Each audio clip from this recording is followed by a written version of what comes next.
morning everyone, welcome back to my channel. Good morning everyone, welcome back to my channel. আমার ওঠা পড়ার গল্পে তোমাদের সবাইকে জানাই অনেক স্বাগত, অনেক ভালোবাসা। আজ হচ্ছে সোমবার, আজ দেবদোল। আমার তরফ থেকে আমার পরিবারের সকলকে জানাই দেবদোলের অনেক শুভেচ্ছা ও আন্তরিক ভালোবাসা। সকালবেলায় উঠে স্নান টান করে নিয়েছি, সূর্যার্ঘ্য দিয়ে দিয়েছি, তুলসী মাকে পুজো দিয়ে দিয়েছি। এখন বাজে হচ্ছে তোমার প্রায় 9টা। এখন আমি বসবো ঘরের পুজো দিতে। আজকে আমি সব ঠাকুরের পায়ে আবির দেব, তো চলো দেখতে থাকো। আর কালকে থেকে যেহেতু পুজো পাঠ চলছে না, আজকে শরীরটাও একটু নরম হয়েছে, একটু টায়ার্ড আছি, কিন্তু তারপরেও খুব আনন্দ করে আজকে দিনটাকে কাটাবো। চলো তোমরাও ভিডিওটা দেখতে থাকো। আই হোপ আজকের ভিডিওটা তোমাদের একটু হলেও ভালো লাগবে, তাই না স্কিপ করে দেখার একটা অনুরোধ থাকলো। সত্যি কথা বলতে এই ব্লগটা যখন তোমাদের কাছে যাবে বেশ অনেকটাই দেরি হয়ে যাবে, কিন্তু কী জন্য দেরি হয়েছে সেটা আমি একটু পরে তোমাদেরকে ব্যক্ত করছি। তার আগে বলি, এই যে জলচৌকিটা যেটা পাতা আছে, যেখানে কালকে দেখেছিলে নারায়ণ শালগ্রাম শিলা এসে বসেছিল, সেটা কিন্তু আমরা পূর্ণিমা তিথি না যাওয়া অবধি, না শেষ হওয়া অবধি আমরা তুলিও না, নড়াইও না। এটা আমাদেরকে আমাদের পুরোহিত মশাই বলেছেন। আর যে ফুলগুলো দিয়ে পুজো হয় সেগুলোও কিন্তু আমরা সরাই না। এখানে দেখো মন্দিরটা আমি ভিতরে ওপর করে সুন্দর করে পরিষ্কার করে নিয়েছি।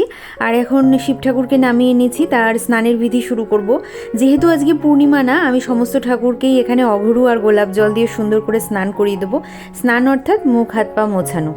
তো সেটা করে দেওয়ার পরে তারপরে আমি শিব ঠাকুরকে স্নান করিয়ে নেব।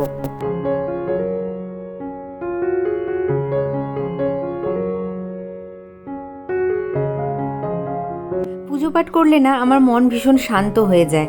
তোমাদের কি হয় তোমরাও আমাকে লিখে জানাতে পারো। তো দেখো, এখানে আজকে চৈত্র মাসের দ্বিতীয় সোমবার ছিল। প্রথম সোমবারটা যেহেতু আমি পুজো করতে পারিনি, আজকে তাই বাবার বিশেষভাবে একটু পুজো করার আমার ইচ্ছে ছিল।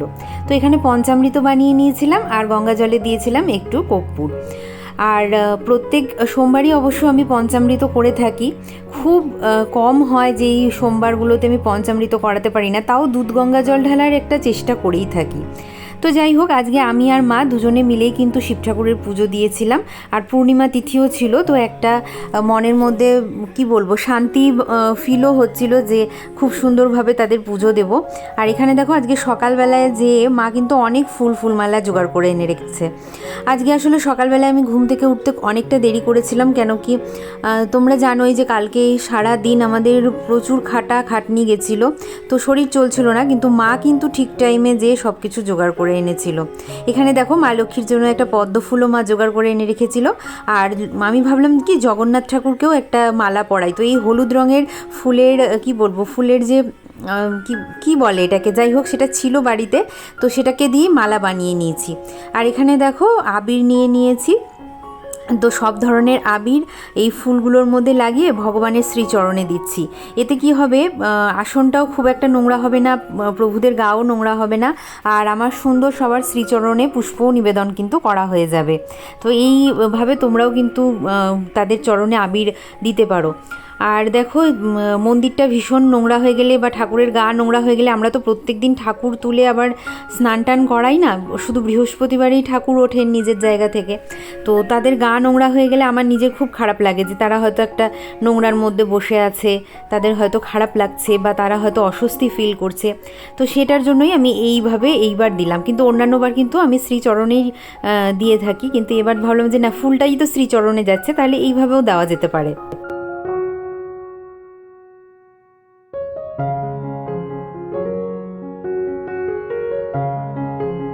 এরপরে আমি আর মা বসে গেছিলাম ভোগের আয়োজন করতে, কেন কি আজকে তিথিটা খুব তাড়াতাড়ি শেষ হয়ে যাওয়ার কথা ছিল, 11:45 অবধি ছিল। তো তার মধ্যে যতটা সম্ভব হয় তাড়াতাড়ি করে পুজোটা দেওয়ার চেষ্টা করছি। আর যেহেতু কালকের একটা ক্লান্তি ছিল, আমার কেন যেন শরীর আর চলছিল না, তো মা বললো যে চল তোর সঙ্গে আমিও একটু তোকে হেল্প করে দিই। আর দুজনে মিলে কিন্তু কোনো কাজ করলে ভীষণ ভালোই লাগে। মা আর আমি বরাবরই যখন কোনো কাজ করি দুজনে মিলে একসাথে করি।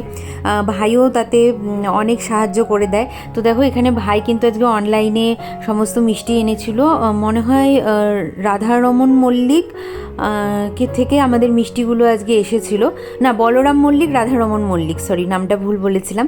তো এখানে এই যে বেকড কালাকাদ আনা হয়েছিল, আর আনা হয়েছিল হচ্ছে তোমাদের গোলাপ জামুন।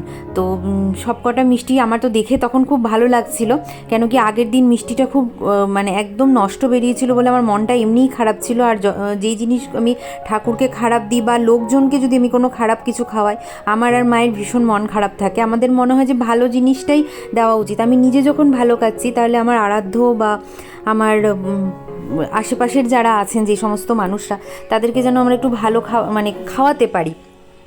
আসলে যার যেটা খাওয়ার সে সেটা কিন্তু নিজের ভাগ্যে লিখিয়ে নিয়ে আসে, দেখবে আমরা কাউকে খাওয়াই না, নিজের ভাগ্যে যতটুকুন লেখা আছে ততটুকুনি আমরা কিন্তু পেয়ে থাকি। আর এখানে দেখো সব ঠাকুরকে সাজিয়ে দিচ্ছি।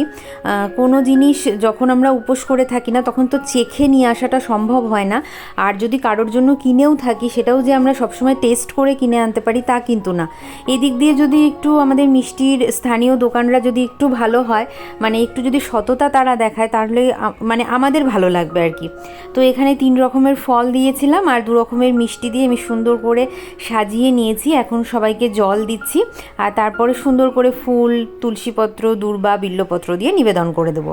ততক্ষণ তোমরা একটা সুন্দর মিউজিক শোনো।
বন্ধুরা, আজকে হচ্ছে শুক্রবার, তোমাদের সঙ্গে বেশ অনেক কটা দিন পরে আমি দেখা করছি।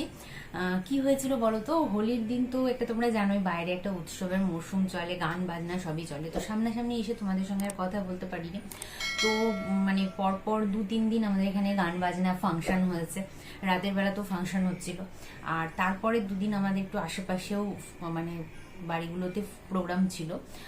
তো পরপর পড়ে যাওয়ার জন্য তোমাদের কাছে ব্লগটা আমি পৌঁছাতে পারিনি, কেন কি একটা হিন্দি গান বা বাংলা গান যাই আসুক না কেন, তাতে কিন্তু একটা কপিরাইট ক্লেমের ব্যাপার থাকে। তো যাই হোক, সেটা আমি করতে পারিনি তোমাদের জন্য, তার জন্য এক্সট্রিমলি সরি যে তোমাদের কাছে ভিডিওগুলো আসেনি। আর এই তো, আর তোমরা অনেকেই আমার বাড়িতে আসতে চেয়েছো, তারপরে আমার মায়ের হাতে রান্না খেতে চেয়েছো, তো এটা শুনলেও মনটা ভীষণ ভালো লাগে। একটু দাঁড়িয়ে যাও তোমরা, আমি একটা মোটামুটি মাথা গোজার একটা ঠাই করে নিই, আমি আমার ভাই দুজনে মিলে। তো তারপরে তোমরা সবাই এসো আমাদের বাড়িতে, তোমাদের নিজেদের কি বলবো, তোমাদের নিজেদের সময় অনুসারে এসো। আমি সবাইকে আতিথেয়তা করার চেষ্টা করব। তো চলো, আজকের মতন এখানেই শেষ করছি, দেখা হবে আবারও একটা সুন্দর পূজাবিধির সঙ্গে। ততক্ষণের জন্য তোমরা সবাই খুব ভালো থেকো, সুস্থ থেকো। চলো, বাই বাই।